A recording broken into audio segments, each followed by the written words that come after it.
It's a list of 10 Amazon items I use on a regular.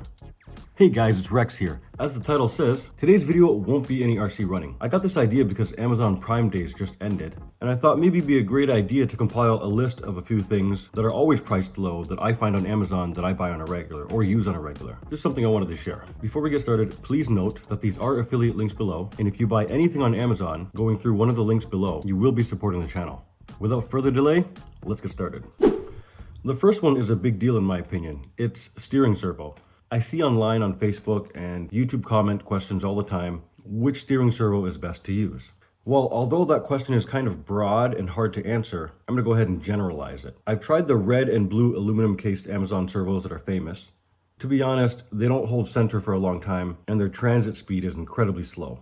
So a local racer has shared his secret with me, and he's been using a servo from a brand called SPT. Well, I found them on Amazon and I've probably ordered about 13 of them by now. I think for the past year, at least once a month, I've put a servo in the Amazon cart and just left it there. Yeah, and then when I go to check out, there's always a servo in there. For less than $20, you can get a low-profile Metal Gear high-speed servo. It is only 12 kilograms of force, the one I'm talking about anyway, but that's more than enough for touring cars, buggies, things like that. The only time I use a stronger one is when I've got heavier trucks. Luckily, they do have stronger ones as well, so link in the description. Next up is not needed, but certainly appreciated. If you have any Tamiya models at all, you may find some of your screwdrivers don't actually fit properly and snugly onto their Phillips head screws. Well, that's because they use what's called a Japanese Industrial Standard, JIS for short, and those are a little bit fatter, is the best way I can explain it. I've got a couple of screwdrivers, JIS and non-JIS, and I've tried a few of them. Some of them are too fat to go into the deep holes, some of them weren't long enough, but I went ahead and I found the best one for you guys.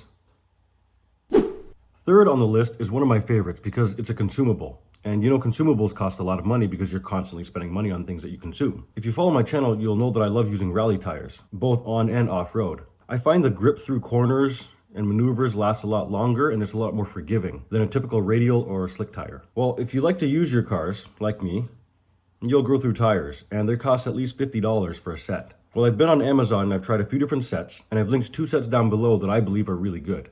I'm currently using them on my WRC Corolla rally car. And they are getting worn, but I've used this car quite a bit already. These tires come with foams, but they're unglued, so you will have to glue it on your own. But at less than 20 bucks a set, who cares? Speaking of gluing tires, here's my gateway into tire glue. If you're interested in one of the tire glues I use, it's by Proline. I use very minimal because I'm frugal, and I haven't had a tire fail on me yet. And this little bottle goes a really long way. So check it out if you're in need of tire glue. Alright, we're done the first half of the video, and at this time I'd like to take a moment to ask you to hit the like button if you've enjoyed the video. And if you haven't subscribed, hit that button because it's free for you and it helps out the channel tremendously. Now, moving away from the halfway point, we have flat pliers.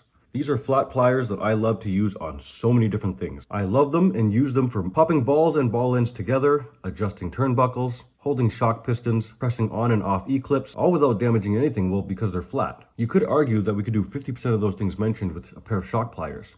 But I took a look and shock pliers are at least $15 at the lowest, and I found a set of these flathead pliers for less than $8.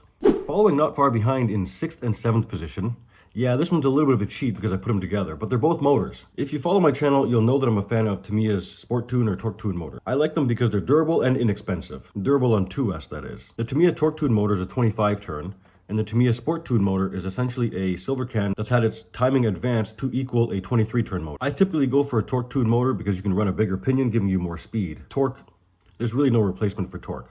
Although the higher RPM of the Sport Tune motor is really useful in a lot of Tamiya chassis that limit you to either a small pinion or an even smaller pinion. Again, I recommend these motors because I call them pretty much disposable motors. You buy them for $20, you use them for, actually I have yet to blow a Tamiya Torque Tune motor. Mind you, I keep it on 2S usually. I do have a holiday buggy I've been running 3S on, but I'm not holding full throttle very often, and I'm letting the system cool down between each run. And bonus for this, the Sport Tune motor is actually on sale right now. So go check it out down in the description below. And next up is a very important one, oil suspension.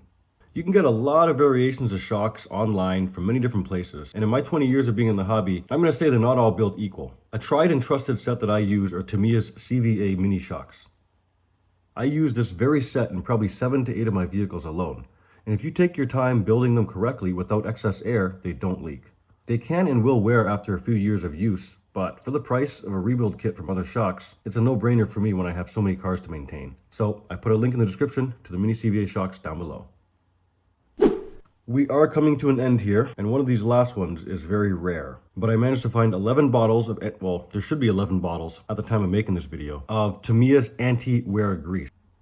I swear by Tamiya's anti-wear grease. Nowhere in the world is there grease like this. I've searched high, I've searched low. Nobody makes a grease this sticky. It's so sticky you'll think it's epoxy trying to cure. I use it to tighten both ball and gear differentials, and they're really good on metal to metal hinge joints. Get it while you can. And last but not least, don't worry, there is a bonus number 11 at the end. But this number 10 spot goes to an air blower. Any way you want to look at it, the investment is worth it. Worth 10 times what you're going to put into it. Because being able to clean off or blow off your car at the end of every single session or battery pack or anytime you pick the car back up is a huge benefit for how much work you're going to have to do to clean the car after. I've linked a page that shows various options. I personally use the larger style, the garage cleaner, as some would call it. I do know some who use the smaller handheld style. And the differences are, I do get more wind with mine, but the handheld unit gets more precision. So make your choice by heading to the link in the description below. All right, as promised, a bonus number 11. It was kind of hard for me to come up with 10 to begin with, so it's even harder to come up with an 11. But number 11 is a good one still, because I've gone through several of them. Not only because I have so many cars, but once in a while, I also plug my bullets into my batteries the wrong way. What are you? An idiot sandwich. Because some of my batteries, positives on this side, some of them positives on this side, some of them have a hole going through so the bullets can be on either side. And let's just say I've burned my share of electronic speed controls. So something I buy almost 2 of every month, the Hobbywing 1060. You probably already have one. Heck, you probably have a bunch, but you cannot go wrong with it. It's a basic 60 amp speed controller with no frills. It has a LiPo cutoff and can handle 3S. It will power brushed motors down to 12 turn, which is all you really need. And if you burn out speed controls like I do, head down to the link in the description below. Thanks for joining me in this video. I hope you enjoyed, and thank you in advance for all your support. As always, peace out. Make it a great day.